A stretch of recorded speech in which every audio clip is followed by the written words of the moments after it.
This is at the University Center parking garage at the ASU downtown campus from the 1950s. I believe 1957, but I'm not 100% sure on that. What a beautiful elevator. And an enthusiast told me that this is a slap-on mod, which means like 80% of it is original.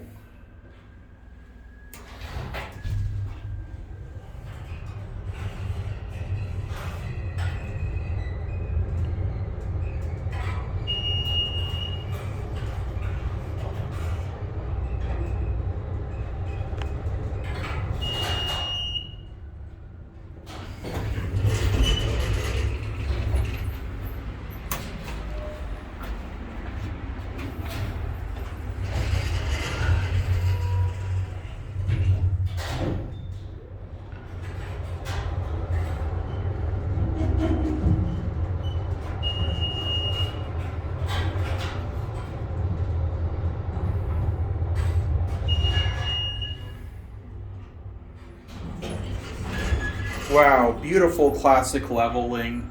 Got these old doors. That is so awesome. This probably used to have a bumper before. You can see it has EPCO Circle Line fixtures. Otis. Look at that original indicator, I think.